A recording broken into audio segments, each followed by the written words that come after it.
ഹുവാവയുടെ Huawei enjoy 70X എന്ന പുതിയൊരു smart phone ഇപ്പോൾ ലോഞ്ച് ചെയ്തിട്ടുണ്ട്. ഈ ഒരു വീഡിയോയിൽ നമ്മൾ നോക്കാൻ പോകുന്നത് ഹുവാവെ എൻജോയ് 70X എന്നുള്ള സ്മാർട്ട് ഫോണിനെ പറ്റിയിട്ടാണ്. അപ്പം നമ്മൾ ആദ്യം ഫീച്ചേഴ്സും കാര്യങ്ങളൊക്കെ നോക്കുകയാണെന്നുണ്ടെങ്കിൽ ഡിസ്പ്ലേയുടെ കാര്യത്തിൽ ഹുവാവെ എൻജോയ് 70X 6.78 ഇഞ്ചിന്റെ 1.5K റെസൊല്യൂഷനിൽ വരുന്ന ഡിസ്പ്ലേ ആണ് വരുന്നത്. OLED പാനൽ കൊടുത്തിട്ടുണ്ട്. പിന്നെ കർവ്ഡ് ആയിട്ടുള്ള ഡിസ്പ്ലേ ഇതിൽ വരുന്നുണ്ട്. ഡ്യുവൽ പഞ്ചോൾ ഡിസൈൻ ആണ് ഇതിൽ വരുന്നത്. അതായത് ഐഫോൺ 15 സീരീസിലേത് 16 സീരീസിലേതൊക്കെ പോലെ വലിയൊരു നോച്ചും കാര്യങ്ങളൊക്കെ ഫ്രണ്ടിൽ വരുന്നുണ്ട്. പിന്നെ 120 ഹെർട്സിന്റെ റിഫ്രഷ് റേറ്റ് സപ്പോർട്ട് ചെയ്യുന്നുണ്ട്.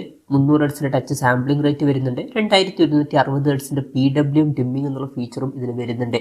അപ്പം ഡിസ്പ്ലേ ഫീച്ചേഴ്സ് മൊത്തത്തിൽ നോക്കുമ്പോൾ അത്യാവശ്യം നല്ല ഡിസ്പ്ലേ ഫീച്ചേഴ്സ് വരുന്നുണ്ട് എന്നൊക്കെ പറയാവുന്നതാണ്.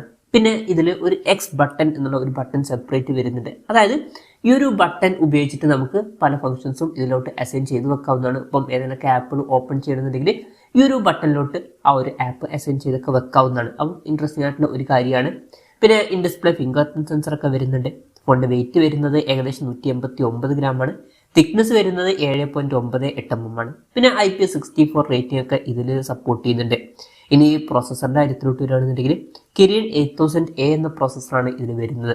അപ്പം ഈ ഒരു പ്രോസസ്സർ എന്ന് പറയുന്നത് അത്ര പവർഫുൾ ആയിട്ടുള്ള പ്രോസസ്സറാണ് എന്നൊന്നും പറയാൻ പറ്റില്ല. 21,000 രൂപ പ്രൈസ് റേഞ്ചിലാണ് ഈ ഫോൺ വരുന്നത്. ആ ഒരു പ്രൈസ് റേഞ്ചിൽ ജസ്റ്റ് ആവറേജ് ആയിട്ടുള്ള ഒരു പ്രോസസ്സർ മാത്രമാണ്. പക്ഷെ ഒരു കാര്യമുണ്ട്, ഹുവാവേക്ക് ഇപ്പോൾ സ്നാപ്ഡ്രാഗണിന്റെ പ്രോസസ്സറോ അല്ലെങ്കിൽ മീഡിയ ടെക്കിന്റെ പ്രോസസ്സറോ ഒന്നും അത്ര പെട്ടെന്ന് യൂസ് ചെയ്യാൻ കഴിയില്ല. അതുകൊണ്ടാണ് അവർ ഈ കിരിന്റെ പ്രോസസ്സറൊക്കെ യൂസ് ചെയ്യുന്നത്. ഇപ്പം ഈ ഒരു പ്രോസസ്സർ എന്ന് പറയുന്നത് സ്നാപ്ഡ്രാഗൺ 695 എന്നുള്ള പ്രോസസ്സറിന്റെ ഒക്കെ ലെവലിൽ വരുന്ന ഒരു പ്രോസസ്സറാണ്. പിന്നെ 5G സപ്പോർട്ടൊക്കെ ഉണ്ട്. ഈ ഒരു ഫോണിന്റെ ബേസ് വേരിയന്റിൽ 128GB ഇന്റേണൽ ആണ് വരുന്നത്. 256GB ഇന്റേണലുമായിട്ട് വരുന്ന വെർഷൻ, 512GB ഇന്റേണലുമായിട്ട് വരുന്ന വെർഷനും വരുന്നുണ്ട്. പിന്നെ ഇൻട്രസ്റ്റിംഗ് ആയിട്ടുള്ള ഒരു കാര്യം എന്താ വെച്ചാൽ സാറ്റലൈറ്റ് കണക്ടിവിറ്റി എന്നുള്ള ഫീച്ചർ ഇതിന് വരുന്നുണ്ട്. പൊതുവെ ഫ്ലാഗ്ഷിപ്പ് ലെവലിൽ വരുന്ന ഫോണുകളിലാണ് ഈ ഒരു സാറ്റലൈറ്റ് കണക്ടിവിറ്റി എന്നുള്ള ഫീച്ചർ വരാറ്. പക്ഷേ ഈ ഒരു ഫോണിൽ ഈ ഒരു ഫീച്ചർ വരുന്നുണ്ട്. അത് നല്ലൊരു കാര്യമാണ്. NFC സപ്പോർട്ട് വരുന്നുണ്ട്. സ്റ്റീരിയോ സ്പീക്കേഴ്സ് കൊടുത്തിട്ടുണ്ട്. പിന്നെ ഹാർമണി OS സോഫ്റ്റ്വെയർ ആണ് ഇതിൽ വരുന്നത്. ഇനി ക്യാമറയുടെ കാര്യത്തിലോട്ട് വരികയാണെന്നുണ്ടെങ്കിൽ ഫോണിന്റെ പിന്നിൽ ഡ്യുവൽ ക്യാമറ സെറ്റപ്പ് കൊടുത്തിട്ടുണ്ട്. 50 മെഗാ പിക്സലിലെ 1.9 അപ്പേഴ്സിൽ വരുന്ന മെയിൻ ക്യാമറ സെൻസറാണ് ഇത് വരുന്നത്. ഇത് RYYB സെൻസറാണ്. പിന്നെ 2 മെഗാ പിക്സലിലെ 2.4 അപ്പേഴ്സിൽ വരുന്ന ഒരു ഡെപ്ത് സെൻസറും വരുന്നുണ്ട്. അപ്പം ഇതിൽ അൾട്രാ വൈഡ് ആംഗിൾ ലെൻസ് ഒന്നും വരുന്നില്ല. അതുകൂടി ഉണ്ടായിരുന്നെങ്കിൽ കുറച്ചും കൂടി നന്നായേനെ. പിന്നെ ഫ്രണ്ടിൽ 8 മെഗാ പിക്സലിലെ 2.0 അപ്പേഴ്സിൽ വരുന്ന സെൽഫി ക്യാമറയാണ് വരുന്നത്. ഇനി ബാറ്ററിയുടെ കാര്യത്തിലോട്ട് വരികയാണെന്നുണ്ടെങ്കിൽ 6100 mAh ബാറ്ററി വരുന്നുണ്ട്. അപ്പം വളരെ കൂടുതൽ ബാറ്ററി കപ്പാസിറ്റി വരുന്നുണ്ട്. പിന്നെ 40 വാട്ടിന്റെ ഫാസ്റ്റ് ചാർജ് സപ്പോർട്ടും വരുന്നുണ്ട്. തിരക്കില്ലാത്തൊരു ചാർജിങ് സ്പീഡാണ്. Type-C ചാർജിംഗ് പോർട്ടും ഇതിൽ കൊടുത്തിട്ടുണ്ട്. അപ്പം അത്യാവശ്യം നല്ലൊരു ബാറ്ററി സെറ്റപ്പ് വരുന്നുണ്ട് എന്നൊക്കെ പറയാവുന്നതാണ്. അപ്പം ഇതൊക്കെയാണ് ഫീച്ചേഴ്സിനെ പറ്റി പറയാനുള്ള കാര്യങ്ങൾ. പിന്നെ ഈ ഒരു സ്മാർട്ട് ഫോൺ ഇപ്പം ഇന്ത്യൻ മാർക്കറ്റിൽ ലോഞ്ച് ചെയ്തിട്ടില്ല. ഇപ്പം ചൈനീസ് മാർക്കറ്റിലാണ് ഈ സ്മാർട്ട് ഫോൺ ലോഞ്ച് ചെയ്തിരിക്കുന്നത്. ചൈനീസ് മാർക്കറ്റിൽ ഈ ഫോൺ ലോഞ്ച് ചെയ്തിരിക്കുന്നത് 1799 യുവാൻ എന്ന പ്രൈസിങ്ങിലാണ്. അതായത് 21,000 രൂപ പ്രൈസ് റേഞ്ചിൽ.